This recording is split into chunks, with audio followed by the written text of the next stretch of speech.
जय हिंद दोस्तों, वंदे मातरम।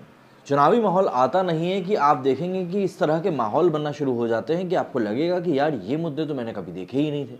मतलब वो मुद्दे आपके सामने ही होते हैं, लेकिन उनको इस तरीके से पेश किया जाता है कि कहीं ना कहीं वो मुद्दे आपको ऐसा दिखाने लगते हैं कि भैया यहाँ पर तो कुछ बहुत ही ज़्यादा गड़बड़ जाड़ा चल रहा है।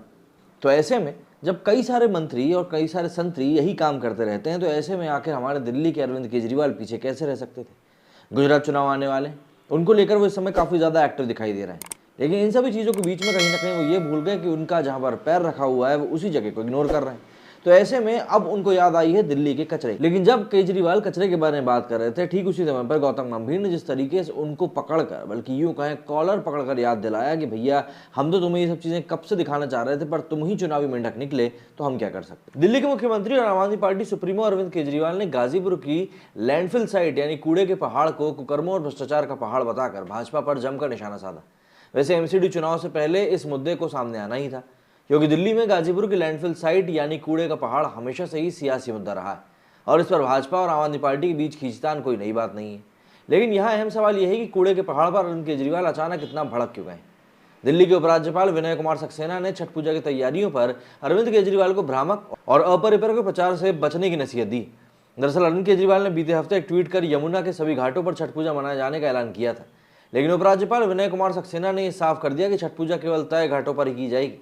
बता दें कि दिल्ली सरकार ने उपराज्यपाल को छठ पूजा मनाने वाले प्रस्ताव से में 1100 घाटों का ही जिक्र किया था, जबकि केजरीवाल ने यमुना के सभी घाटों पर पूजा का ऐलान कर दिया था। वैसे अरविंद केजरीवाल और दिल्ली के उपराज्यपाल का ये टकराव नया नहीं है और दिल्ली के फैसले कौन करेगा, इसे लेकर सुप्रीम कोर्ट में आम आदमी पार्टी की सरकार ने पहले ही याचिका दायर करके रखी। वैसे इस साल मई में विनय सक्सेना के उपराज्यपाल बनने के बाद से ही आम आदमी पार्टी के बीच कई मामलों पर टकराव की स्थिति पैदा हो चुकी है। उपराज्यपाल के जांच के आदेश पर किरकिरी होने के बाद अरविंद केजरीवाल को दिल्ली की नई शराब नीति वापस लेनी पड़ी थी। इतना ही नहीं, नई शराब नीति के मामले में केजरीवाल के वफादार उप मुख्यमंत्री मनीष सिसोदिया भी जांच के घेरे में फंसे हुए हैं। वहीं इसी महीने उपराज्यपाल ने बिजली सब्सिडी योजना में कथित अनियमितताओं की जांच का भी आदेश देने कर आम आदमी पार्टी की सरकार की मुश्किलें और बढ़ा दी।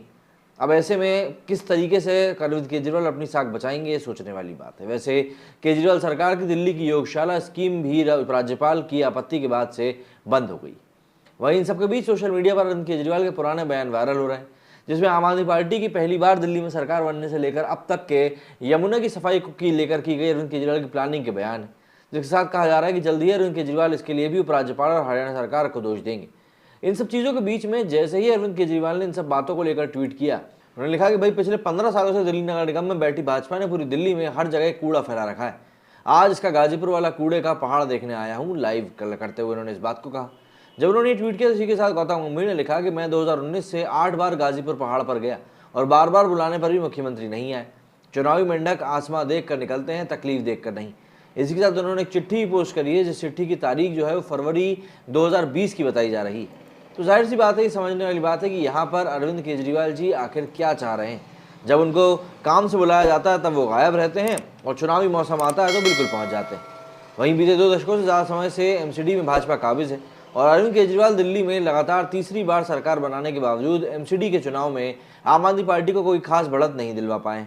दरअसल एमसीडी चुनाव भाजपा के लिए नाक के सवाल की तरह है और अगर अरविंद केजरीवाल एमसीडी चुनाव में भाजपा को मात दे देते हैं तो आम आदमी पार्टी का दिल्ली का किला और मजबूत हो जाएगा।